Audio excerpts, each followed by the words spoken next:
Hi friends, welcome to Kannada moral stories. ನನಗೆ divorce ಬೇಕು, ಜೊತೆಗೆ 1 ಕೋಟಿ ರೂಪಾಯಿ ಕೂಡ ಬೇಕು. ನೀನು ಏನಾದರೂ ಮಾಡು. ದುಡ್ಡು ಎಲ್ಲಿಂದ ಬರುತ್ತೋ ನನಗೇನು ಗೊತ್ತು. ಅದು ನಿನ್ನ ತಲೆನೋವು. ನೀನು ನಿನ್ನ ಮನೆಯನ್ನು ಮಾರಿಕೋ ಅಥವಾ ನಿನ್ನನ್ನೇ ನೀನು ಮಾರಿಕೋ. ಹೇಗಾದರೂ ಮಾಡಿ ನನಗೆ ದುಡ್ಡು ಕೊಡಿ.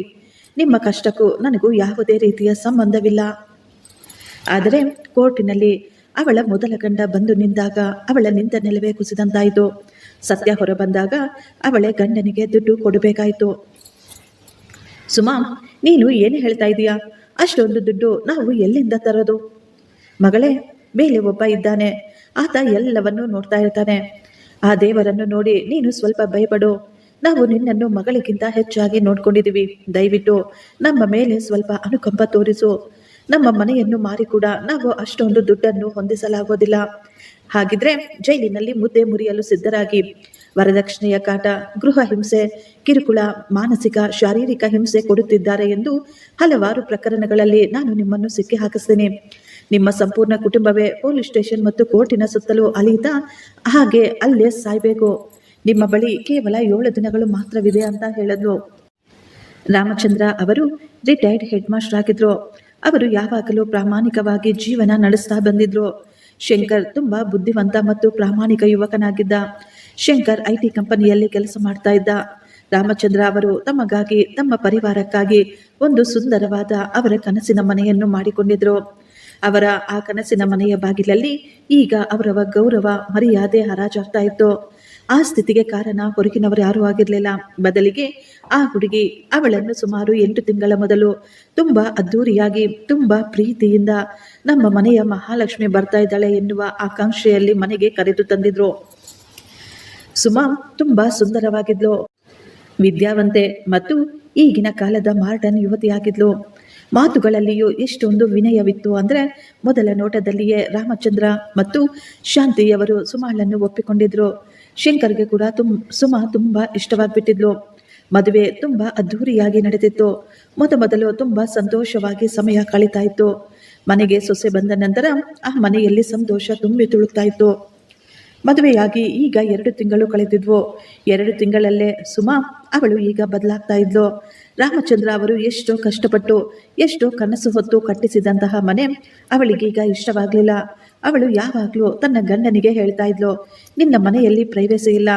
ನಾವು ಇನ್ನು ಎಷ್ಟು ದಿನ ಈ ವಯಸ್ಸಾದವರ ಜೊತೆ ಸೇರಿ ಇರಬೇಕು? ನನಗೆ ಇಲ್ಲಿರಲು ಸಾಧ್ಯವಾಗೋದಿಲ್ಲ. ನಾವಿಬ್ರು ಸಪ್ರೇಟ್ ಆಗಿ ಒಂದು ಫ್ಲಾಟ್ನಲ್ಲಿ ಇರೋಣ. ನಾನು ಇವರ ಜೊತೆ ಇರೋದಿಲ್ಲ ಅಂತ ಹೇಳ್ತಾ ಇದ್ಲು. ಶಂಕರ್ ಹೆಂಡತಿಯ ಮಾತುಗಳಿಂದ ಅವನು ತುಂಬಾ ಬೇಸರ ಮಾಡ್ಕೊಳ್ತಾ ಇದ್ದ. ಅವನು ತನ್ನ ಹೆಂಡತಿಗೆ ಎಷ್ಟೋ ವಿಧದಲ್ಲಿ ಅರ್ಥ ಮಾಡಿಸಲು ಪ್ರಯತ್ನಿಸ್ತಾ ಇದ್ದ. ಸುಮಾ, ನೀನು ಏನು ಹೇಳ್ತಾ ಇದೀಯಾ? ಅಪ್ಪ ರಿಟೈರ್ಡ್ ಆಗಿದ್ದಾರೆ. ಅಮ್ಮನಿಗೂ ಕೂಡ ವಯಸ್ಸಾಯಿತು. ಅವರಿಗೆ ಈಗ ಕಾಲ್ನೋವು ಕೂಡ ಶುರುವಾಗಿದೆ.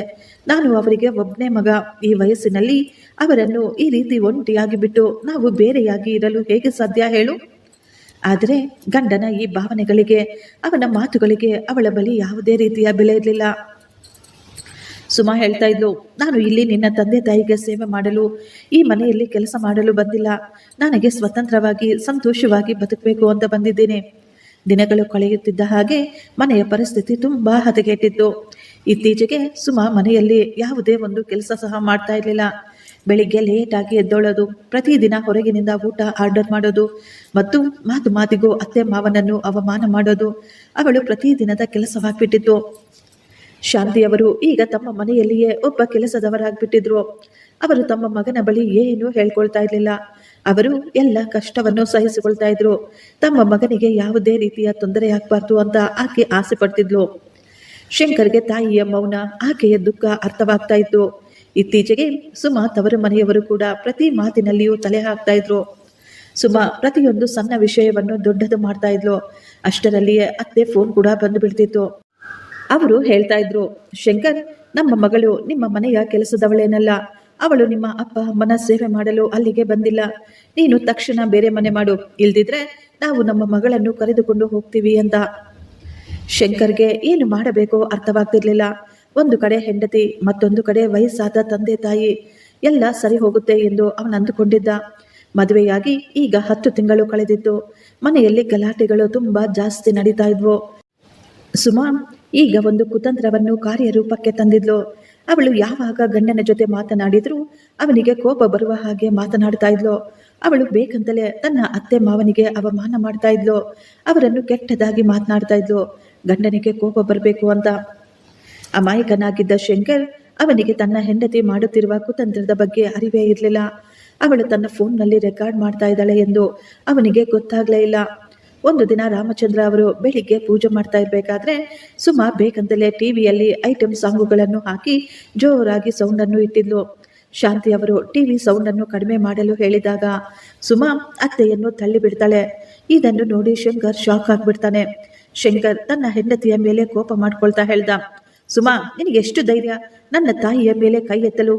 ಈ ಮನೆಯಲ್ಲಿ ನೀನು ಗೌರವವಾಗಿ ಮರ್ಯಾದೆಯಾಗಿ ಇರಲು ಆಗ್ಲಿಲ್ಲ ಅಂದ್ರೆ ತಕ್ಷಣ ನೀನು ನಮ್ಮ ಮನೆ ಬಿಟ್ಟು ಹೊರಟು ಹೋಗಬಹುದು ಅಂತ ಹೇಳ್ತಾನೆ.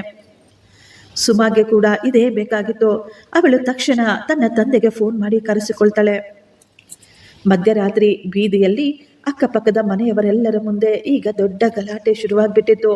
ಸುಮಾ ಅಳುತ್ತಾ ಎಲ್ಲರ ಮುಂದೆ ಹೇಳ್ತಾ ಇದ್ಲು, ವರದಕ್ಷಿಣೆಗಾಗಿ ನನಗೆ ಕಾಟ ಕೊಡ್ತಾ ಇದ್ದಾರೆ, ನನಗೆ ಊಟ ಕೂಡ ಕೊಡ್ತಾ ಇಲ್ಲ. ಅಷ್ಟು ಮಾತ್ರವಲ್ಲ, ಈ ದಿನ ನನ್ನ ಮೇಲೆ ಕೈ ಮಾಡಿದ್ದಾರೆ, ನನ್ನನ್ನು ಚೆನ್ನಾಗಿ ಹೊಡೆದಿದ್ದಾರೆ, ಮಾನಸಿಕವಾಗಿ ಶಾರೀರಿಕವಾಗಿ ನನಗೆ ತುಂಬಾ ಹಿಂಸೆ ಕೊಡ್ತಾ ಇದ್ದಾರೆ ಅಂತ ಅಳ್ತಾ ಹೇಳ್ತಾ ಇದ್ಲು. ಈ ಮಾತುಗಳನ್ನು ಕೇಳಿ ಶಂಕರ್ ಮತ್ತು ಅವರ ತಂದೆ ತಾಯಿ ಶಾಕ್ ಆಗಿ ಅಳುತ್ತಾ ಹಾಗೆಯೇ ನಿಂತ್ಕೊಂಡಿದ್ರು. ಅವರುಗಳು ಕೈ ಮಾಡುವುದು ದೂರದ ಮಾತಾಗಿತ್ತು. ಸೊಸೆಯ ಜೊತೆ ಕೆಟ್ಟದಾಗಿ ಮಾತನಾಡ್ತಾ ಕೂಡ ಇರಲಿಲ್ಲ.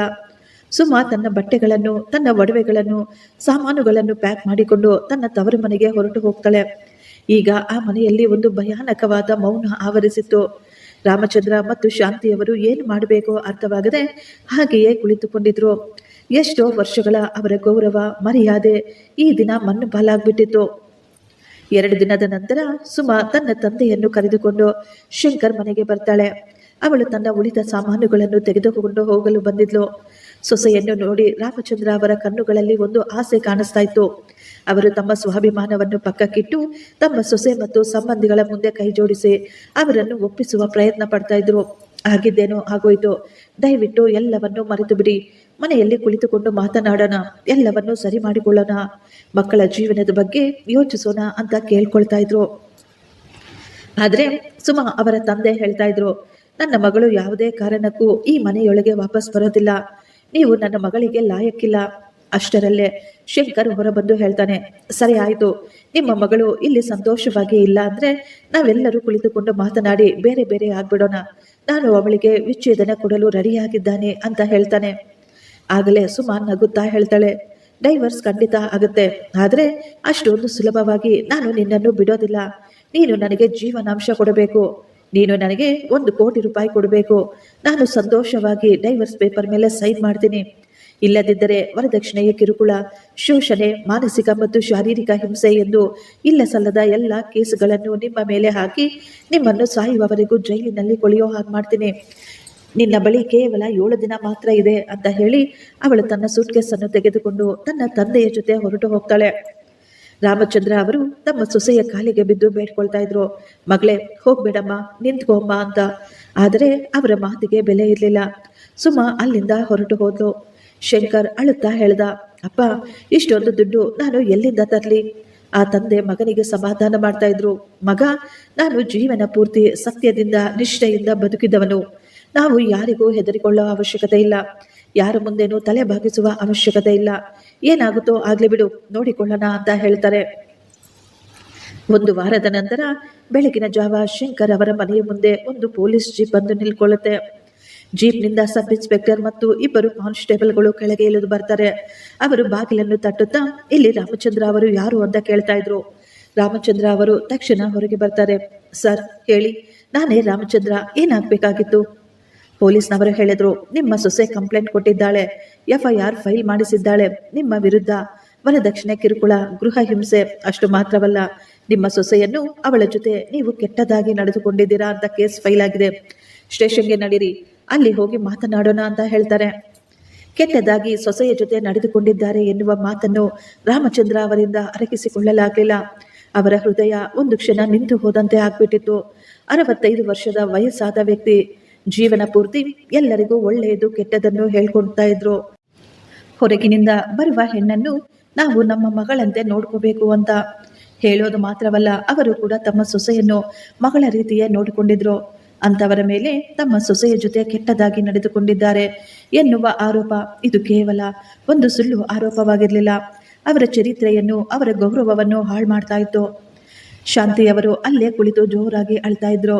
ಶಂಕರ್ ಕೂಡ ಪೊಲೀಸ್ನವರ ಮುಂದೆ ಕೈ ಜೋಡಿಸಿ ಕೇಳ್ಕೊಳ್ತಾ ಇದ್ದ, ಸರ್, ಇದೆಲ್ಲ ಸುಳ್ಳು. ಅವರು ನಮ್ಮ ಬಳಿ 1 ಕೋಟಿ ರೂಪಾಯಿ ಕೇಳಿದ್ದಾರೆ, ದುಡ್ಡು ಕೊಡಲಿಲ್ಲ ಅಂತ ಸುಳ್ಳು ಆರೋಪ ಹೊರಿಸ್ತಾ ಇದ್ದಾರೆ. ನನ್ನ ತಂದೆ ಹಾರ್ಟ್ ಪೇಷಂಟ್, ಅವರ ವಯಸ್ಸಿಗೆ ಸ್ವಲ್ಪ ಮರ್ಯಾದೆ ಕೊಟ್ಟು ಅವರನ್ನು ಬಿಟ್ಟುಬಿಡಿ ಅಂತ ಕೇಳ್ತಾ ಇದ್ದ. ಪೊಲೀಸ್ನವರು ಶಂಕರ್ ಕಾಲರನ್ನು ಹಿಡಿದುಕೊಂಡು ಅವನಿಗೆ ಕೆಟ್ಟದಾಗಿ ಮಾತನಾಡುತ್ತಾ, ಸ್ಟೇಷನ್ಗೆ ನಡೆಯೋ, ನಿನಗೆ ಎಲ್ಲವನ್ನೂ ಅರ್ಥ ಮಾಡಿಸ್ತೀವಿ, ಯಾರು ಸತ್ಯವಂತರು ಯಾರು ಸುಳ್ಳು ಹೇಳ್ತಾ ಇದ್ದಾರೋ ಅಂತ ಹೇಳಿ ಅವನನ್ನು ಎಳೆದುಕೊಂಡು ಹೋಗಿ ಜೀಪ್ನಲ್ಲಿ ಹಾಕ್ತಾರೆ. ಅಕ್ಕಪಕ್ಕದವರೆಲ್ಲರೂ ಹೊರಗೆ ನಿಂತು ಇದೆಲ್ಲವನ್ನೂ ನೋಡ್ತಾ ಇದ್ರು. ರಾಮಚಂದ್ರ ಅವರು ನಿನ್ನೆಯವರೆಗೂ ತುಂಬಾ ಗೌರವದ ವ್ಯಕ್ತಿಯಾಗಿ ಬದುಕಿದ್ದವರು. ಆದರೆ ಈ ದಿನ ಅವರನ್ನು ಒಬ್ಬ ಅಪರಾಧಿಯಂತೆ ಪೊಲೀಸ್ ಜೀಪ್ನಲ್ಲಿ ಕರೆದುಕೊಂಡು ಹೋಗಲಾಗುತ್ತಿತ್ತು. ಪೊಲೀಸ್ ಸ್ಟೇಷನ್ಗೆ ಹೋದಾಗ ಸುಮಾ ಪರಿವಾರದವರು ಅಲ್ಲಿ ಮೊದಲೇ ಕುಳಿತುಕೊಂಡಿದ್ರು. ಅವರೆಲ್ಲ ಇನ್ಸ್ಪೆಕ್ಟರ್ ಜೊತೆ ಕುಳಿತುಕೊಂಡು ಕಾಫಿ ಕುಡಿತಾ ಇದ್ರು.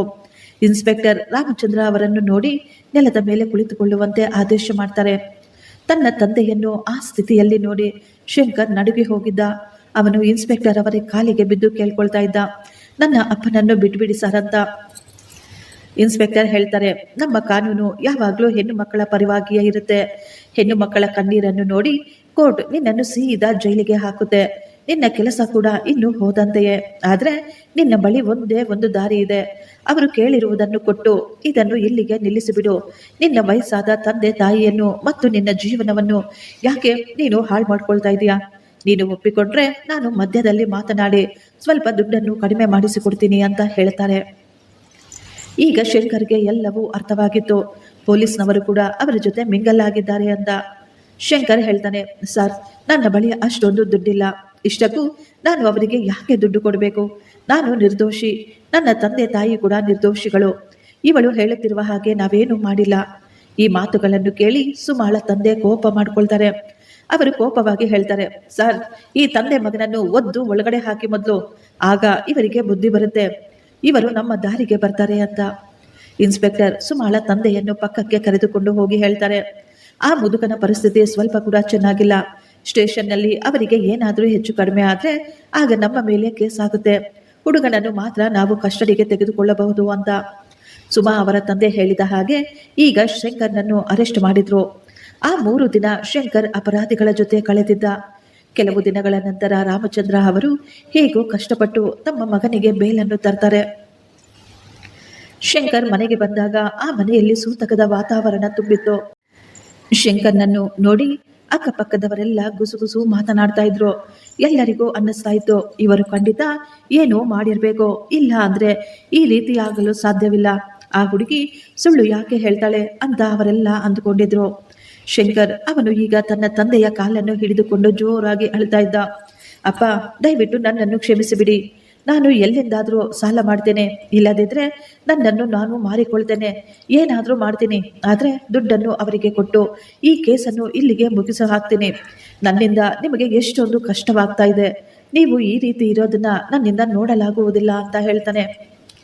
ರಾಮಚಂದ್ರ ಅವರು ಮಗನಿಗೆ ಧೈರ್ಯ ಹೇಳ್ತಾ ಇದ್ರು. ಮಗ, ನಾವು ದುಡ್ಡು ಕೊಟ್ಟು ನಾವು ನಿರ್ದೋಷಿಗಳು ಅಂತ ಹೇಳಿಸಿಕೊಳ್ಳಲಿಕ್ಕೆ ಆಗೋದಿಲ್ಲ. ನ್ಯಾಯಾಲಯದಲ್ಲಿ ಸತ್ಯ ಸಾಬೀತಾಗಲು ಸ್ವಲ್ಪ ಸಮಯ ಹಿಡಿಸುತ್ತೆ. ಆದರೆ ಸತ್ಯ ಯಾವತ್ತಿದ್ದರೂ ಜಯಿಸುತ್ತೆ. ಸತ್ಯಕ್ಕೆ ಸಾವಿಲ್ಲ. ನಾವು ಖಂಡಿತ ಹೋರಾಡೋಣ. ಕೊನೆಯವರೆಗೂ ನಾವು ಹೋರಾಡ್ತಾ ಇರೋಣ ಅಂತ ಹೇಳ್ತಾರೆ. ತಂದೆಯ ಮಾತು ಕೇಳಿ ಶಂಕರ್ಗೆ ಸ್ವಲ್ಪ ಧೈರ್ಯ ಬಂದಿತ್ತು. ಆದರೆ ಅಷ್ಟರಲ್ಲೇ ಅವನಿಗೆ ಇನ್ನೊಂದು ಶಾಕ್ ಎದುರಾಗಿತ್ತು. ಇದರಿಂದ ಅವನ ಕೆಲಸಕ್ಕೆ ಕೂಡ ಪೆಟ್ಟು ಬಿದ್ದಿತ್ತು. ಕಂಪನಿಯ ಬಾಸ್ ಹೇಳ್ತಾರೆ, ನೀವು ನಿರ್ದೋಷಿ ಅಂತ ನ್ಯಾಯಾಲಯದಲ್ಲಿ ತೀರ್ಪು ಬರುವವರೆಗೂ ನೀವು ಆಫೀಸ್ಗೆ ಬರುವ ಅವಶ್ಯಕತೆ ಇಲ್ಲ.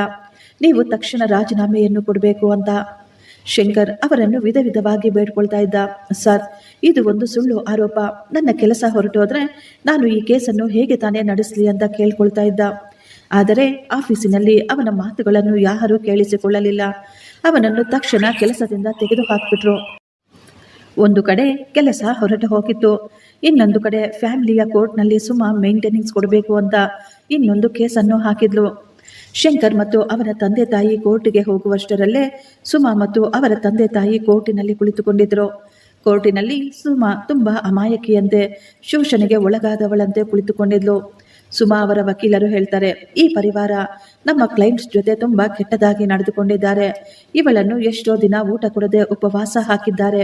ವರದಕ್ಷಿಣೆಗಾಗಿ ಹೊಡಿತಾ ಇದ್ರು. ಅಷ್ಟು ಮಾತ್ರವಲ್ಲ, ಇವರ ಮಾವನವರು ಸೊಸೆಯ ಜೊತೆ ಬಲವಂತ ಮಾಡಲು ಕೂಡ ಪ್ರಯತ್ನಿಸಿದ್ದಾರೆ.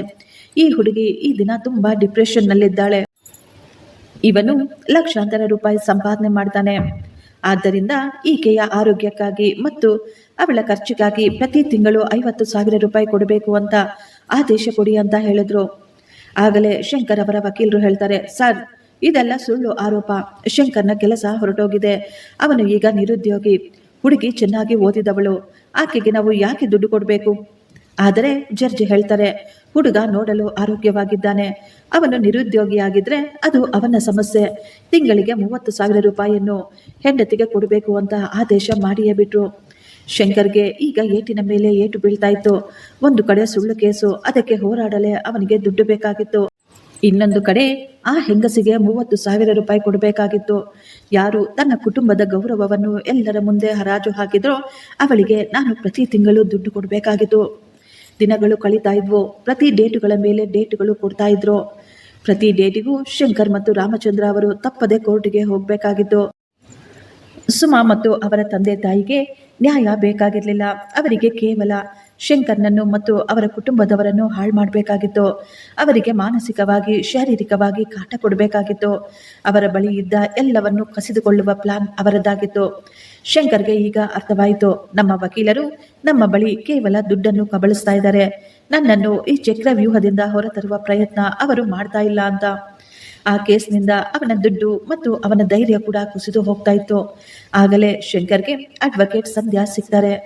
ಸಂಧ್ಯಾ ಆಕೆ ಈಗ ತಾನೇ ಓದು ಮುಗಿಸಿ ಕೋರ್ಟ್ಗೆ ಬಂದು ಕೇಸಿಗಾಗಿ ಹುಡುಕಾಡ್ತಾ ಇದ್ಲು. ಆಕೆಗೆ ಅಷ್ಟೊಂದು ಅನುಭವವೇನೂ ಇರಲಿಲ್ಲ. ಆದರೆ ಆಕೆ ತುಂಬಾ ಬುದ್ಧಿವಂತೆಯಾಗಿದ್ಲು. ಅವಳಿಗೆ ಈಗ ಯಾವುದಾದರೂ ಕೇಸ್ ಬೇಕಾಗಿತ್ತು. ದೊಡ್ಡ ದೊಡ್ಡ ಲಾಯರ್ಗಳು ಲಕ್ಷಾಂತರ ರೂಪಾಯಿ ಫೀಸನ್ನು ಕೇಳ್ತಾ ಇದ್ರೆ ಸಂಧ್ಯಾ ಮಾತ್ರ ಅವಕಾಶಕ್ಕಾಗಿ ಕಾಯ್ತಾ ಇದ್ಲು. ತನ್ನ ಖರ್ಚಿಗಾಗಿ ಕಡಿಮೆ ದುಡ್ಡನ್ನು ಅವರಿಂದ ಪಡೆದುಕೊಳ್ತಾಳೆ. ಸಂಧ್ಯಾ ಈಗ FIR ಕಾಪಿಯನ್ನು ಓದಿ ಹೇಳ್ತಾರೆ, ನೀವು ದುಃಖ ಪಡುವುದರಿಂದ ಅಳುವುದರಿಂದ ಈ ಕೇಸ್ ಗೆಲ್ಲಲಾಗೋದಿಲ್ಲ. ಸುಮಾ ಅವರು ನಿಜವಾಗಿಯೂ ಸುಳ್ಳು ಆರೋಪ ಹೊರಿಸಿದ್ರೆ ಅದಕ್ಕೆ ನೀವು ಸಾಕ್ಷಿಗಳನ್ನು ತೋರಿಸಬೇಕಾಗುತ್ತೆ. ನಾಳೆ ಬೆಳಿಗ್ಗೆ ನಾನು ನಿಮ್ಮ ಮನೆಗೆ ಬರ್ತೀನಿ. ನಂತರ ನಾವು ವಿಸ್ತಾರವಾಗಿ ಕೇಸಿನ ಬಗ್ಗೆ ಮಾತನಾಡೋಣ. ಏನಾದರೂ ಒಂದು ಸುಳಿವು ಖಂಡಿತ ಸಿಗಬಹುದು ಅಂತ ಹೇಳ್ತಾಳೆ. ಶಂಕರ್ ಎಷ್ಟೇ ಯೋಚಿಸಿದರೂ ಮನೆಯೆಲ್ಲ ಹುಡುಕಾಡಿದರೂ ಯಾವ ಒಂದು ಸುಳಿವು ಸಿಗಲಿಲ್ಲ.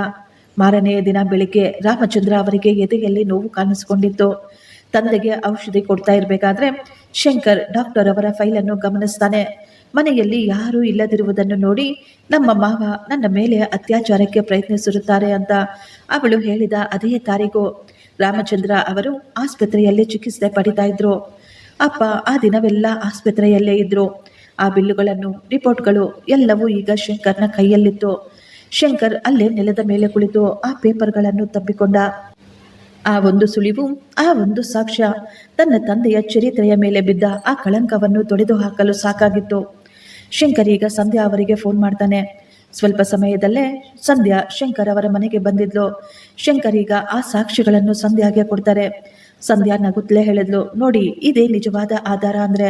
ಭಯಪಡೋದು, ಅಳುವುದನ್ನು ಬಿಟ್ರೆ ಎಲ್ಲ ಕಣ್ಣಿಗೆ ಕಾಣಿಸುತ್ತೆ ಅಂತ ಹೇಳ್ತಾಳೆ. ನಾನು ಕೂಡ ಸಂಧ್ಯಾ ಅವರ ಫೋನ್ ರೆಕಾರ್ಡ್ಸ್ ಅನ್ನು ತರಿಸಿದ್ದೀನಿ. ಸಂಧ್ಯಾ ಅವರು ಕೋರ್ಟಿನಲ್ಲಿ ಆರೋಪಿಸಿದ್ರು, ನನ್ನ ಫೋನ್ ಕಸಿದುಕೊಂಡಿದ್ರು, ತಂದೆ ತಾಯಿಯ ಜೊತೆ ಮಾತನಾಡಲು ಬಿಡಲಿಲ್ಲ ಅಂತ. ಆದರೆ ಈ 10 ತಿಂಗಳಲ್ಲಿ ಆಕೆ ತನ್ನ ತಾಯಿಯ ಜೊತೆ ಪ್ರತಿದಿನ ಸುಮಾರು 4 ರಿಂದ 5 ಗಂಟೆ ಮಾತನಾಡಿದ್ದಾಳೆ. ಇವುಗಳು ಕೇವಲ ಆಧಾರಗಳಲ್ಲ, ಇವೆಲ್ಲವೂ ಈಗ ನಿಮ್ಮ ಕೈಯಲ್ಲಿರುವ ಬ್ರಹ್ಮಾಸ್ತ್ರಗಳು ಅಂತ ಹೇಳ್ತಾರೆ. ಈಗ ನೀವು ಚಿಂತೆ ಮಾಡುವ ಅವಶ್ಯಕತೆ ಇಲ್ಲ. ಇವೆಲ್ಲವನ್ನು ಇಟ್ಟುಕೊಂಡು ನಾವು ಅವರಿಗೆ ಸರಿಯಾಗಿ ಬುದ್ಧಿ ಕಲಿಸೋಣ. ಇಂತಹ ಸುಳ್ಳು ಆರೋಪ ಹೊರಿಸುವ ಹೆಂಗಸರಿಗೆ ಸರಿಯಾದ ಪಾಠವನ್ನು ಕಲಿಸೋಣ ಅಂತ ಹೇಳಿದ್ರು. ಕೋರ್ಟಿನಲ್ಲಿ ಆ ದಿನ ತುಂಬಾ ಜನ ಸೇರಿದ್ರು. ಅವರ ನಂಬರ್ ಬಂದಾಗ ಸಂಧ್ಯಾ ಅವರು ಎಲ್ಲ ಆಧಾರಗಳನ್ನು ಕೋರ್ಟ್ನಲ್ಲಿ ಸಬ್ಮಿಟ್ ಮಾಡುವಷ್ಟರಲ್ಲಿಯೇ ಸುಮಾ ಅವರ ವಕೀಲರು ಹೇಳ್ತಾರೆ, ರಾಮಚಂದ್ರ ಅವರೇ, ನಿಮ್ಮ ವಯಸ್ಸು ಸರಿಸುಮಾರು 65 ವರ್ಷ. ಆದರೆ ನಿಮ್ಮ ಅವತಾರಗಳು, ನಿಮ್ಮ ಚೇಷ್ಟೆಗಳು ಇನ್ನೂ ಯೌವನಾವಸ್ಥೆಯಲ್ಲೇ ಇವೆ. ನಿಮ್ಮ ಸೊಸೆಯ ಮೇಲೆ ನೀವು ಕೆಟ್ಟ ದೃಷ್ಟಿ ಇಟ್ಟಿದ್ದೀರಾ. ಈ ಮಾತುಗಳನ್ನು ಕೇಳಿ ರಾಮಚಂದ್ರ ಅವರು ಕಣ್ಣೀರು ಹಾಕ್ತಾ ಇದ್ರು. ಹೇಳಿ ರಾಮಚಂದ್ರ ಅವರೇ, ಸತ್ಯ ಹೇಳಿ. ನೀವು ನಿಮ್ಮ ಸೊಸೆಯ ಜೊತೆ ಅವಳು ಒಂಟಿಯಾಗಿ ಇರೋದನ್ನು ನೋಡಿ ನೀವು ಅವಳನ್ನು, ವಕೀಲರು ಇನ್ನೂ ಹೇಳ್ತಾನೆ ಇದ್ರು. ಆಗಲೇ ಸಂಧ್ಯಾ ಹೇಳ್ತಾಳೆ, ಅಬ್ಜೆಕ್ಷನ್ ಯುವರ್ ಆನರ್. ಇಂತಹ ತಲೆಬುಡೆ ಇಲ್ಲದ ಪ್ರಶ್ನೆಗಳನ್ನು ಕೇಳುವ ಅವಶ್ಯಕತೆ ಇಲ್ಲ. ಇವರ ಬಳಿ ಯಾವುದಾದರೂ ಸಾಕ್ಷ್ಯಗಳಿದ್ರೆ ಅದನ್ನು ತೋರಿಸಲಿ. ಇಲ್ಲದಿದ್ದರೆ ಇಂತಹ ಪ್ರಶ್ನೆಗಳನ್ನು ತಕ್ಷಣ ನಿಲ್ಲಿಸಿಬಿಡಲು ಹೇಳಿ ಅಂತ ಹೇಳ್ತಾಳೆ. ಆಗಲೇ ಜಡ್ಜ್ ಹೇಳ್ತಾರೆ, ನೀವು ಪ್ರಶ್ನೆಗಳನ್ನು ಮರ್ಯಾದೆಯಾಗಿ ಕೇಳುವುದನ್ನು ಕಳೀರಿ. ನೀವು ಕೇಳುವ ಪ್ರಶ್ನೆಯಲ್ಲಿ ಗೌರವ ಇರಲಿ ಅಂತ. ಅವಮಾನದಿಂದ ರಾಮಚಂದ್ರ ಅವರು ಅಲ್ಲೇ ಕುಸಿದು ಬೀಳ್ತಾರೆ. ಅವರಿಗೆ ಈಗ ಉಸಿರಾಡಲು ಕೂಡ ಕಷ್ಟವಾಗ್ತಾ ಇತ್ತು. ಕೋರ್ಟಿನ ವಿಚಾರಣೆಯನ್ನು ಸದ್ಯಕ್ಕೆ ರದ್ದು ಮಾಡಿ ಅವರನ್ನು ಆಸ್ಪತ್ರೆಗೆ ಕರೆದುಕೊಂಡು ಹೋಗುವಂತ ಹೇಳ್ತಾರೆ. ಆಸ್ಪತ್ರೆಯಲ್ಲೂ ಡಾಕ್ಟರ್ ಹೇಳಿದ್ರು ಅವರಿಗೆ ಹಾರ್ಟ್ ಅಟ್ಯಾಕ್ ಆಗಿದೆ. ಇಮಿಡಿಯೇಟ್ ಆಗಿ ಐಸಿಯುನಲ್ಲಿ ಅಡ್ಮಿಟ್ ಮಾಡಲಾಯಿತು. ಶಂಕರ್ ತಲೆಯ ಮೇಲೆ ಕೈ ಹೊತ್ತು ಕುಳಿತುಕೊಂಡಿದ್ದ. ಅಪ್ಪನಿಗೆ ಚಿಕಿತ್ಸೆ ಕೊಡಿಸಲು ಕೂಡ ಅವನ ಬಳಿ ದುಡ್ಡಿರಲಿಲ್ಲ. ಆಗಲೇ ಸುಮಾ ಫೋನ್ ಮಾಡಿದ್ಲು. ಶಂಕರ್ ಫೋನನ್ನು ಅಟೆಂಡ್ ಮಾಡಿ ರೆಕಾರ್ಡ್ ಮೋಡನ್ನು ಆನ್ ಮಾಡ್ತಾನೆ. ಸುಮಾ ಕಠೋರವಾಗಿ ಮಾತಾಡ್ತಾ ಇದ್ಲು. ಆ ಮುದುಕ ಸಾಯುವ ಹಂತದಲ್ಲಿದ್ದಾನೆ ಅಂತ ಗೊತ್ತಾಯ್ತು. ಈಗಲೂ ಸಮಯ ಮೀರಿಲ್ಲ. ನಾನು 1 ಕೋಟಿ ಕೇಳಿದ್ದೆ. ನೀನು ನನಗೆ 50 ಲಕ್ಷ ಕೊಡು ಸಾಕು. ಈ ಕೇಸನ್ನು ಇಲ್ಲಿಗೆ ಬಿಟ್ಟು ಬಿಡೋಣ. ನಿನ್ನ ತಂದೆ ನೆಮ್ಮದಿಯಾಗಾದರೂ ಸಾಯ್ಲಿ, ಇಲ್ಲದಿದ್ದರೆ ಅವನ ಶವ ಕೋರ್ಟಿನಲ್ಲಿಯೇ ಬೀಳುತ್ತೆ ಅಂತ ಹೇಳ್ತಾಳೆ. ಶಂಕರ್ಗೆ ಏನೂ ಮಾತನಾಡಲಾಗ್ಲಿಲ್ಲ. ಅವನು ಅಲ್ಲೇ ಕುಳಿತು ಜೋರಾಗಿ ಅಳ್ತಾ ಇದ್ದ. ಅಮ್ಮ, ನಾನು ಸೋತು ಹೋಗಿದ್ದೀನಿ. ನನ್ನಿಂದ ಇನ್ನೂ ಹೋರಾಡೋದಕ್ಕೆ ಆಗೋದಿಲ್ಲ. ನಾನು ಹೇಗಾದರೂ ಮಾಡಿ 50 ಲಕ್ಷ ಅರೇಂಜ್ ಮಾಡ್ತೀನಿ. ನಾವು ಈ ಮನೆಯನ್ನು ಮಾರ್ಬಿಡೋಣ. ಅಪ್ಪ ಈ ರೀತಿ ಅವಮಾನದಿಂದ ನರಳುವುದನ್ನು ನನ್ನಿಂದ ನೋಡಲಾಗೋದಿಲ್ಲ ಅಂತ ಹೇಳ್ತಾ ಇದ್ದ. ಆಗ ಶಾಂತಿ ಅವರು ಹೇಳ್ತಾರೆ, ನಿನ್ನ ತಂದೆ ಜೀವನ ಪೂರ್ತಿ ಸತ್ಯದ ದಾರಿಯಲ್ಲಿ ನಡೆದವರು. ನಿನ್ನ ತಂದೆ ಈ ಲೋಕದಿಂದ ಹೋಗಬೇಕಾಗಿ ಬಂದರೆ ಅವರು ನೆಮ್ಮದಿಯಾಗಿ ಯಾವುದೇ ಆರೋಪವಿಲ್ಲದೆ ಯಾವುದೇ ಕಳಂಕವಿಲ್ಲದೆ ಹೋಗಬೇಕು ಮಗ. ಅವರು ಒಬ್ಬ ಅಪರಾಧಿಯಾಗಿ ಮಾತ್ರ ಈ ಲೋಕ ಬಿಡಬಾರ್ದು. ಆ ನೀಚರ ಮುಂದೆ ನೀನು ಯಾವುದೇ ಕಾರಣಕ್ಕೂ ಸೋಲೊಪ್ಪಿಕೊಳ್ಳಬಾರ್ದು ಅಂತ ಆ ತಾಯಿ ಹೇಳ್ತಾ ಇದ್ರು. ಆಗಲೇ ಅಲ್ಲಿಗೆ ಸತೀಶ್ ಎನ್ನುವ ಒಬ್ಬ ವ್ಯಕ್ತಿ ಬರ್ತಾನೆ. ಶಂಕರ್ನನ್ನು ಹುಡುಕಿಕೊಂಡು ಅವರು ಹೇಳ್ತಾರೆ, ಸರ್ ನಿಮ್ಮ ಬಳಿ ಮಾತನಾಡಬೇಕು ಅಂತ. ಯಾರು ನೀವು? ನಾನು ನಿಮಗೆ ಗೊತ್ತಾ ಅಂತ ಶಂಕರ್ ಕೇಳಿದಾಗ ಸತೀಶ್ ಎಲ್ಲ ವಿಷಯವನ್ನು ನೀಟಾಗಿ ವಿವರಿಸ್ತಾನೆ. ನಾನು ಸುಮಾ ಅವರ ಮೊದಲ ಗಂಡ. ನನ್ನ ಜೊತೆ 6 ತಿಂಗಳು ಸಂಸಾರ ಮಾಡಿ ಜಗಳ ಮಾಡಿಕೊಂಡು ಸ್ಟೇಷನ್ಗೆ ಹೋಗಿ ನಿಮಗೂ ಕೊಟ್ಟ ಹಾಗೆಯೇ ನನಗೂ ತುಂಬ ಕಾಟ ಕೊಟ್ಟರು. ಬೇರೆ ದಾರಿ ಇಲ್ಲದೆ ನಾವು ಅವಳಿಗೆ 50 ಲಕ್ಷ ದುಡ್ಡನ್ನು ಕೊಟ್ಟು ಕೈ ತೊಳೆದುಕೊಂಡ್ವು. ಇಲ್ಲಿ ನೋಡಿ, ಮದುವೆಯ ಫೋಟೋಸ್, ವಿಡಿಯೋಸ್ ಮತ್ತು ಪೊಲೀಸ್ ಸ್ಟೇಷನ್ನಲ್ಲಿ ಕೊಟ್ಟ ಕಂಪ್ಲೇಂಟ್ಗಳು ಎಂದು ಅವರು ಎಲ್ಲವನ್ನು ಶಂಕರ್ ಕೈಗೆ ಕೊಡ್ತಾರೆ. ಸರ್, ನಿಮಗೆ ನನ್ನ ಸಹಾಯ ಬೇಕಿದ್ರೆ ನಾನು ಕೋರ್ಟಿಗೆ ಕೂಡ ಬಂದು ಸಾಕ್ಷ್ಯ ಹೇಳ್ತೀನಿ ಅಂತ ಹೇಳಿ ಅವರು ಅಲ್ಲಿಂದ ಹೊರಟು ಹೋದರು. ಶಂಕರ್ ಶಾಕ್ನಿಂದ ಅಲ್ಲೇ ಕುಳಿತುಕೊಂಡಿದ್ದ. ಕೆಲವು ದಿನಗಳ ನಂತರ ರಾಮಚಂದ್ರ ಅವರು ಆಸ್ಪತ್ರೆಯಿಂದ ಡಿಸ್ಚಾರ್ಜ್ ಆಗಿ ಮನೆಗೆ ಬಂದಿದ್ರು. ಅವರು ಈಗಲೂ ಪೂರ್ತಿಯಾಗಿ ಚೇತರಿಸಿಕೊಂಡಿರಲಿಲ್ಲ. ಆ ದಿನ ಶಂಕರ್ ತನ್ನ ತಂದೆ ತಾಯಿಯನ್ನು ಕರೆದುಕೊಂಡು ಕೋರ್ಟ್ಗೆ ಹೋಗಿದ್ದ. ಸಂಧ್ಯಾ ಹೇಳ್ತಾರೆ, ಅಂಕಲ್ ನೀವು ಭಯಪಡಬೇಡಿ, ನೀವು ಧೈರ್ಯವಾಗಿರಿ. ಈ ದಿನ ನಿಮ್ಮ ಎಲ್ಲ ಅವಮಾನಗಳು ತೊಳೆದು ಹೋಗ್ತವೆ. ನೀವು ಗೌರವವಾಗಿ ತಲೆ ಎತ್ತಿಕೊಂಡು ಹೊರಗಡೆ ಹೋಗ್ತೀರಾ ಅಂತ. ಈಗಲೂ ಸುಮಾ ಕೋರ್ಟಿನಲ್ಲಿ ಕಣ್ಣೀರಿನಿಂದ ದುಃಖದಿಂದ ಕುಳಿತುಕೊಂಡಿದ್ಲು. ಸುಮಾಳ ತಂದೆ ತಾಯಿ ಅಲ್ಲೇ ಹಿಂದೆ ಕುಳಿತುಕೊಂಡಿದ್ರು. ಇನ್ನೇನು ಈ ದಿನ ನಮಗೆ 1 ಕೋಟಿ ರೂಪಾಯಿ ಸಿಕ್ಕೇ ಸಿಗುತ್ತೆ ಅನ್ನೋ ಥರ. ಸುಮಾ ಕಟಕಟೆಯಲ್ಲಿ ನಿಂತು ಅಳುತ್ತಾ ಅವಳ ಕಣ್ಣೀರಿನ ಕಥೆಯನ್ನು ಹೇಳ್ತಾ ಇದ್ರು. ಹೇಗೆ ಅತ್ತೆ ಮನೆಯವರು ನನಗೆ ಉಪವಾಸ ಹಾಕ್ತಾ ಇದ್ರು, ಹೇಗೆ ಮಾವನವರು ಮನೆಯಲ್ಲಿ ಯಾರು ಇಲ್ಲದನ್ನು ನೋಡಿ ನನ್ನ ಮೇಲೆ ಅಘಾಯಿತ್ಯ ಮಾಡಲು ಪ್ರಯತ್ನ ಪಟ್ರು. ಅಷ್ಟು ಮಾತ್ರವಲ್ಲ, ನನ್ನ ತವರು ಮನೆಯವರ ಜೊತೆ ಮಾತನಾಡಲು ಕೂಡ ನನಗೆ ಬಿಡ್ತಾ ಇರಲಿಲ್ಲ ಎಂದು ಅವಳು ತನ್ನ ಎಲ್ಲ ದುಃಖವನ್ನು ಹೇಳ್ಕೊಳ್ತಾ ಇದ್ಲು. ಅವಳ ಎಲ್ಲ ಮಾತು ಮುಗಿದ ನಂತರ ಸಂಧ್ಯಾ ಅವರು ಎದ್ದು ನಿಂತಾಗ ಸುಮಾ ಅವರ ವಕೀಲರು ಸಂಧ್ಯಾಳನ್ನು ನೋಡಿ ನಕ್ಕಿದ್ರು. ಇವಳು ಇನ್ನೂ ಈಗ ತಾನೇ ವಿದ್ಯಾಭ್ಯಾಸ ಮುಗಿಸಿ ಬಂದಿದ್ದಾಳೆ. ಇವಳಿಂದ ಏನು ಮಾಡೋದಕ್ಕಾಗುತ್ತೆ? ನನ್ನನ್ನು ಸೋಲಿಸುವುದು ಅದು ಅಸಾಧ್ಯ. ಮೊದಲನೆಯ ಕೇಸ್ನಲ್ಲಿಯೇ ಇವಳು ಸೋತು ಸುಣ್ಣವಾಗ್ತಾಳೆ ಅಂತ ಅವರು ಅಂದುಕೊಳ್ತಾರೆ. ಸಂಧ್ಯಾ ಈಗ ಸುಮಾಳನ್ನು ಪ್ರಶ್ನೆ ಮಾಡ್ತಾ ಇದ್ಲು. ನೀವು ಪೊಲೀಸ್ನವರ ಬಳಿ ಮತ್ತು ಈಗ ಕೋರ್ಟಿನಲ್ಲಿ ಕೂಡ ಹೇಳ್ಕೊಂಡಿದ್ದೀರಾ, 3 ದಿನ ನಿಮ್ಮನ್ನು ಹೊಡೆದು ರೂಮಿನಲ್ಲಿ ಕೂಡಿ ಹಾಕಿ ಊಟ ಹಾಕದೆ ಉಪವಾಸ ಹಾಕಿದ್ರು ಅಂತ. ಇದೆಲ್ಲ ಸತ್ಯನಾ? ಸುಮಾ ಅಳುತ್ತಾ ಹೇಳಿದ್ಲು. ಹೌದು ಮೇಡಮ್, ಇದೆಲ್ಲವೂ ಸತ್ಯ. ನಾನು ಹಸಿವಿನಿಂದ ಎಷ್ಟೊಂದು ನರಳಾಡ್ತಾ ಇದ್ದೆ. ಆಗಲೇ ಸಂಧ್ಯಾ ಕೇಳ್ತಾರೆ, ಸುಮಾ ಅವರೇ, ನೀವು ಆರೋಪ ಮಾಡಿದ್ರಿ ಮನೆಯಲ್ಲಿ ಯಾರೂ ಇಲ್ಲದಿರುವುದನ್ನು ನೋಡಿ ನಿಮ್ಮ ಮಾವ ನಿಮ್ಮ ಮೇಲೆ ಅಘಾಯಿತ್ಯ ಮಾಡಿದ್ದಾರೆ ಅಂತ. ಸುಮಾ ಅಳುತ್ತಾ ಹೇಳಿದ್ಲು, ಹೌದು, ಅವರು ತುಂಬ ಕೆಟ್ಟವರು. ಅವರಿಗೆ ಮಾನ ಮರ್ಯಾದೆ ನಾಚಿಕೆ ಅನ್ನೋದೇ ಇಲ್ಲ. ಆಗಲೇ ಸಂಧ್ಯಾ ಒಂದು ಮೆಡಿಕಲ್ ಫೈಲನ್ನು ಕೋರ್ಟಿಗೆ ಕೊಡ್ತಾ, ಸರ್, ಇದು ಈ ಊರಿನ ಅತಿ ದೊಡ್ಡ ಹಾಸ್ಪಿಟಲ್ನಲ್ಲಿ ಮಾಡಿಸಿದಂತಹ ಬಿಲ್ಗಳು ಮತ್ತು ರಿಪೋರ್ಟ್ಗಳು. ಅಷ್ಟು ಮಾತ್ರವಲ್ಲ, ಆ ದಿನ ಪೂರ್ತಿಯಾಗಿ ರಾಮಚಂದ್ರ ಅವರು ಮತ್ತು ಅವರ ಹೆಂಡತಿ ಶಾಂತ ಅವರು ಆಸ್ಪತ್ರೆಯಲ್ಲೇ ಇದ್ದರು ಅನ್ನುವುದಕ್ಕೆ CCTV ಸಾಕ್ಷಿಗಳು ಕೂಡ ಇವೆ. ಸಂಧ್ಯಾ ಈಗ ಸುಮಾ ಅವರನ್ನು ಕೇಳ್ತಾರೆ. ಸುಮಾರು 65 ವರ್ಷದ ವಯಸ್ಸಾದ ನಿಮ್ಮ ಮಾವನವರು ರಿಟೈರ್ಡ್ ಆದ ಸ್ಕೂಲ್ ಟೀಚರ್ ಬಗ್ಗೆ ಈ ರೀತಿ ನೀಚವಾದ ಆರೋಪವನ್ನು ಹೊರಿಸುವಾಗ ನಿಮಗೆ ಏನು ಅನ್ನಿಸಲಿಲ್ವಾ? ನಿಮಗೆ ಮನಸ್ಸಾದರೂ ಹೇಗೆ ಬಂತು ಈ ರೀತಿಯಾದಂತಹ ಕೆಟ್ಟ ಆರೋಪ ಮಾಡಲು? ಆರೋಪ ಹೊರಿಸುವಾಗ ನೀವು ಒಮ್ಮೆ ಕೂಡ ಯೋಚಿಸಲಿಲ್ವಾ ಅವರ ವಯಸ್ಸಿನ ಬಗ್ಗೆ, ಅವರ ಗೌರವದ ಬಗ್ಗೆ? ಸುಮಾ ಗಾಬರಿಯಿಂದ ನಡುಗ್ತಾ ಇದ್ಲು. ಆಗಲೇ ಸುಮಾ ಅವರ ವಕೀಲರು ಹೇಳ್ತಾರೆ, ಈ ಕಾಗದಗಳು, ಬಿಲ್ಗಳು ಸುಳ್ಳಾಗಿರಬಹುದು ಅಂತ. ಜಡ್ಜು ಸಾಹೇಬರು ಕೋಪವಾಗಿ ವಕೀಲರನ್ನು ಕುಳಿತುಕೊಳ್ಳಲು ಹೇಳ್ತಾರೆ. ಸರ್, ನ್ಯಾಯಾಲಯದಲ್ಲಿ ಮಹಿಳೆಯ ಸುರಕ್ಷೆಯ ಕಾನೂನುಗಳನ್ನು ಮತ್ತು ಪೊಲೀಸ್ನವರ ಸಹಕಾರವನ್ನು ಉಪಯೋಗಿಸಿಕೊಂಡು ಏನ್ ಮಾಡ್ತಾ ಇದ್ದಾರೆ ಅಂತ ನೀವೇ ನೋಡಿ ಎಂದು ಒಂದು ಆಡಿಯೋವನ್ನು ಪ್ಲೇ ಮಾಡ್ತಾರೆ. ಸುಮಾ ಆ ಧ್ವನಿ ಅಲ್ಲಿ ಜೋರಾಗಿ ಕೇಳಿಸ್ತಾ ಇತ್ತು. ಅವಳು ಹೇಳ್ತಾ ಇದ್ಲು, ಆ ಮುದುಕ ಸಾಯುವ ಸ್ಥಿತಿಯಲ್ಲಿದ್ದಾನಂತಲ್ಲ ನೋಡು, ನಾನು 1 ಕೋಟಿ ಕೇಳಿದ್ದೆ, ಆದರೆ ನೀನು 50 ಲಕ್ಷ ಕೊಟ್ಟು ಇದನ್ನೆಲ್ಲ ಇಲ್ಲಿಗೆ ಮುಗಿಸಿಬಿಡು. ಆಗ ನಿನ್ನ ಅಪ್ಪ ನೆಮ್ಮದಿಯಾಗಾದ್ರೂ ಸಾಯ್ತಾರೆ. ಇಲ್ಲದಿದ್ದರೆ ಅವರು ಆ ಕೋರ್ಟ್ನಲ್ಲಿ ಅವಮಾನದಲ್ಲಿ ಅಲ್ಲೇ ಹಾಗೆ ಸಾಯ್ತಾರೆ. ಆ ಧ್ವನಿಯನ್ನು ಕೇಳಿದ ತಕ್ಷಣ ಸುಮಾ ಮತ್ತು ಅವರ ತಂದೆ ಇಬ್ಬರು ನಡಿಗೆ ಹೋಗಿದ್ರು. ಕೋರ್ಟಿನಲ್ಲಿ ಎಲ್ಲರೂ ಶಾಕ್ ಆಗಿ ಹಾಗೆಯೇ ನಿಂತುಕೊಂಡಿದ್ರು. ಸಂಧ್ಯಾ ಅವರು ಹೇಳಿದ್ರು, ಯುವರ್ ಆನರ್, ಎಲ್ಲದಕ್ಕಿಂತ ಮುಖ್ಯ ಮತ್ತು ದೊಡ್ಡ ಸಾಕ್ಷಿ ಈಗ ನಮ್ಮ ಮುಂದೆ ಬರ್ತಾರೆ. ಮಿಸ್ಟರ್ ಸತೀಶ್ ಎಂದು ಕರೆದಾಗ ಸತೀಶ್ ಅವರು ಕೋರ್ಟ್ನಲ್ಲಿ ಎಲ್ಲ ಸತ್ಯ ಹೇಳ್ತಾರೆ. ಸುಮಾ ಮತ್ತು ಆತನ ಮದುವೆಯಾದ 1 ತಿಂಗಳಲ್ಲೇ ಹೇಗೆ ಗಲಾಟೆಗಳು ಶುರುವಾದವು ಅಂತ ಪೊಲೀಸ್ ಸ್ಟೇಷನ್ನಲ್ಲಿ ಸುಳ್ಳು ಕಂಪ್ಲೇಂಟ್ ರಿಜಿಸ್ಟರ್ ಮಾಡಿ ಅವರಿಗೂ ಮತ್ತು ಅವರ ಮನೆಯವರಿಗೂ ಕಾಟ ಕೊಟ್ಟಿದ್ದು, ಈ ಎಲ್ಲದರಿಂದ ಬೇಸತ್ತು 50 ಲಕ್ಷ ರೂಪಾಯಿಯನ್ನು ಅವರಿಗೆ ಕೊಟ್ಟಿದ್ದು ಎಲ್ಲ ದಾಖಲೆಯನ್ನು ಕೋರ್ಟಿಗೆ ತೋರಿಸ್ತಾರೆ. ಸರ್, ಇಂದು ನನ್ನ ಕ್ಲೈಂಟ್ಸ್ ಮಾತ್ರವಲ್ಲ, ಕಾನೂನಿಗೂ ಕೂಡ ನ್ಯಾಯ ಬೇಕಾಗಿದೆ. ಈ ಮಹಿಳೆ ಕಾನೂನನ್ನೇ ವಸೂಲಿ ಸಾಧನವಾಗಿಸಿಕೊಂಡಿದ್ದಾಳೆ. ಜಡ್ಜು ಸಾಹೇಬರು ಕೋಪದಿಂದ ಸುಮಾಳನ್ನೇ ನೋಡ್ತಾ ಇದ್ರು. ಅವರು ಹೇಳ್ತಾರೆ, ನಿನಗೆ ನಾಚಿಕೆ ಆಗ್ಬೇಕು. ತಂದೆಯ ಸಮಾನರಾದ ಮಾವನ ಮೇಲೆ ಇಂತಹ ಆರೋಪ ಹೊರಿಸಲು ನಿನ್ನ ಮನಸ್ಸು ಹೇಗೆ ತಾನೇ ಒಪ್ಕೊಳ್ದು? ಸುಮಾ ಹೇಳಿದ್ದು, ಸರ್, ನನ್ನನ್ನು ಕ್ಷಮಿಸಿಬಿಡಿ. ಇದೆಲ್ಲ ನನ್ನ ಅಪ್ಪ ಹೇಳಿಕೊಟ್ಟಿದ್ದು. ಅವರ ಮಾತು ಕೇಳಿ ನಾನು ಹೀಗೆಲ್ಲ ಮಾಡಿದೆ. 1 ಕೋಟಿ ರೂಪಾಯಿ ಸಿಗುತ್ತೆ ಅಂತ. ಜಡ್ಜು ಸಾಹೇಬರು ಜೋರಾಗಿ ಗದರಿಸ್ತಾರೆ, ಬಾಯಿ ಮುಚ್ಕೊಂಡು ನಿಂತ್ಕೋ ಸಾಕು ಅಂತ. ಪೊಲೀಸ್ ಸ್ಟೇಷನ್ನಲ್ಲಿ ಸುಳ್ಳು FIR ಹಾಕುವಾಗ ನಿನಗೆ ಬುದ್ಧಿ ಇರಲಿಲ್ವಾ? ನೀನು ಕೋರ್ಟನ್ನು ಮೋಸ ಮಾಡಿ ದುಡ್ಡನ್ನು ಪಡೆದಿದ್ದೀಯಾ? ಆತನ ಕೆಲಸ ಕಳೆದುಕೊಳ್ಳುವಂತೆ ಮಾಡಿದ್ದೀಯಾ? ನಿನ್ನಿಂದ ಒಬ್ಬ ವಯಸ್ಸಾದ ವ್ಯಕ್ತಿಗೆ ಹೃದಯಾಘಾತವಾಗಿದೆ. ಇನ್ನು ಎಷ್ಟು ಜನರನ್ನು ನೀನು ಹೀಗೆ ಮೋಸ ಮಾಡ್ತೀಯಾ? ಪೊಲೀಸರನ್ನು ನೋಡಿ ಹೇಳ್ತಾರೆ, ಯಾವ ತನಿಖೆ ಮಾಡದೆ ಕೇವಲ ಆಕೆಯ ಮಾತುಗಳನ್ನು ಕೇಳಿ ನೀವು ಹೇಗೆ ಕಾರ್ಯಾಚರಣೆ ಮಾಡಿದ್ರಿ? ಅವರನ್ನು ಹೇಗೆ ಅರೆಸ್ಟ್ ಮಾಡಿದ್ರಿ? ನಿಮ್ಮ ವಿರುದ್ಧ ಕೂಡ ಕ್ರಮ ಜರುಗಿಸಲಾಗುತ್ತೆ. ತಕ್ಷಣ ನೀವು ಸುಮಾ ಮತ್ತು ಅವರ ತಂದೆಯನ್ನು ಬಂಧಿಸಿ ಇವರ ಮೇಲೆ ದುಡ್ಡು ವಸೂಲಿ ಮತ್ತು ಕೋರ್ಟಿಗೆ ತಪ್ಪು ಮಾಹಿತಿ ನೀಡಿದ್ದಾರೆ ಎನ್ನುವ ಪ್ರಕರಣವನ್ನು ದಾಖಲಿಸಿ. ನಿನ್ನೆಯವರೆಗೂ ಅಮಾಯಕರನ್ನು ಜೈಲಿನಲ್ಲಿ ನೋಡಲು ಬಯಸಿದ್ದ ಜನ ಈ ದಿನ ಅವರೇ ಜೈಲಿಗೆ ಹೋಗಬೇಕಾದ ಪರಿಸ್ಥಿತಿ ಎದುರಾಗಿತ್ತು. ರಾಮಚಂದ್ರ ಅವರು ಅಲ್ಲೇ ಕುಳಿತು ಕಣ್ಣೀರು ಹಾಕ್ತಾ ಇದ್ರು. ಅವರು ದೇವರಿಗೆ ಧನ್ಯವಾದ ಹೇಳುತ್ತಾ ನ್ಯಾಯ ಗೆದ್ದು ಬಿಡ್ತು ಅಂತ ಹೇಳ್ತಾ ಇದ್ರು. ಸುಮಾ ಮಾಡಿದ ಎಲ್ಲ ಆರೋಪಗಳು ಸುಳ್ಳು ಅಂತ ಸಾಬೀತಾಗಿತ್ತು.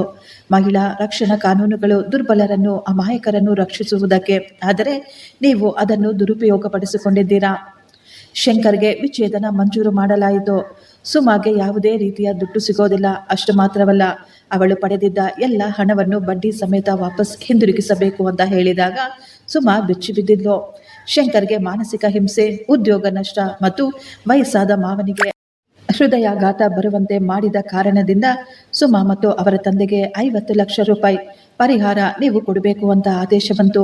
ಈ ಮೊತ್ತವನ್ನು 2 ತಿಂಗಳ ಒಳಗೆ ಕೊಡದಿದ್ರೆ ಅವರ ಆಸ್ತಿಯನ್ನು ಜಪ್ತಿ ಮಾಡಲಾಗುತ್ತೆ ಎಂದು ಹೇಳಿದಾಗ ಸುಮಾ ಮತ್ತು ಅವರ ತಂದೆ ಅಲ್ಲೇ ಕುಸಿದು ಬಿದ್ರು.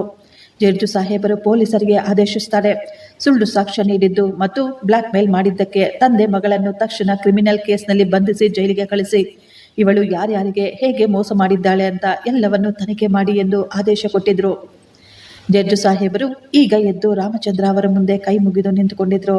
ರಾಮಚಂದ್ರ ಅವರೇ, ಇಂದು ಈ ನ್ಯಾಯಾಲಯ ನಾಚಿಕೆಯಿಂದ ತಲೆ ಬಗ್ಗಿಸಿಕೊಂಡಿದೆ.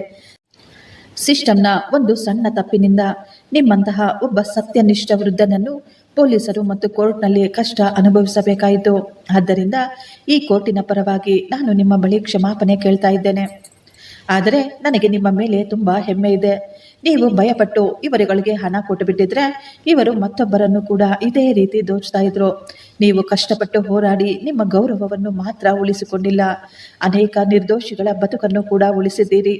ಈ ಮಾತುಗಳನ್ನು ಕೇಳುತ್ತಿದ್ದಂತೆ ಕೋರ್ಟ್ ಹಾಲ್ನಲ್ಲಿ ಚಪ್ಪಾಳೆಯ ಸದ್ದು ಜೋರಾಗಿ ಕೇಳಿಸ್ತಾ ಇತ್ತು. ಪೊಲೀಸ್ನವರು ಸುಮಾ ಮತ್ತು ಅವರ ತಂದೆಗೆ ಕೋಲವನ್ನು ತೊಡಿಸಿ ಅರೆಸ್ಟ್ ಮಾಡಿ ಅಲ್ಲಿಂದ ಕರೆದುಕೊಂಡು ಹೋಗ್ತಾರೆ. ಸುಮಾ ಜೋರಾಗಿ ಅಳುತ್ತಾ ಕೂಗಾಡ್ತಾ ಇದ್ಲು.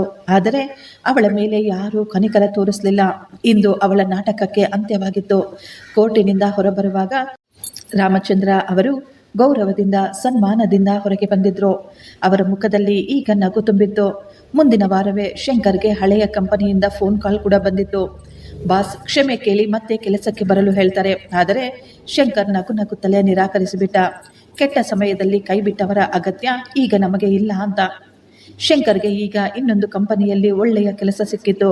ಇದೆಲ್ಲ ನಡೆದು ಈಗ 1 ವರ್ಷ ಕಳೆದು ಹೋಗಿತ್ತು. ರಾಮಚಂದ್ರ ಅವರ ಆರೋಗ್ಯ ಪೂರ್ತಿಯಾಗಿ ಸುಧಾರಿಸುತ್ತಿತ್ತು. ಆದರೆ ಶಂಕರ್ ಮನಸ್ಸಿನಲ್ಲಿ ಮಾತ್ರ ಮದುವೆಯ ಬಗ್ಗೆ ಭಯ ತುಂಬಿ ಹೋಗಿತ್ತು. ಶಾಂತಿ ಮತ್ತು ರಾಮಚಂದ್ರ ಅವರು ಮಗನಿಗೆ ಮದುವೆ ಮಾಡಲು ಎಷ್ಟೋ ಪ್ರಯತ್ನ ಪಡ್ತಾರೆ. ಆದರೆ ಶಂಕರ್ ಹುಡುಗಿಯ ಮುಖವನ್ನು ನೋಡಲು ಸಹ ಅವನಿಗೆ ಮನಸ್ಸಿರಲಿಲ್ಲ. ಫ್ರೆಂಡ್ಸ್, ಈ ಸ್ಟೋರಿ ನಿಮಗೆ ಇಷ್ಟವಾಗಿದ್ದರೆ ಒಂದು ಲೈಕ್ ಮಾಡಿ ಮತ್ತು ನಮ್ಮ ಚಾನಲನ್ನು ಸಬ್ಸ್ಕ್ರೈಬ್ ಮಾಡಿ. Thank you. ಧನ್ಯವಾದಗಳು.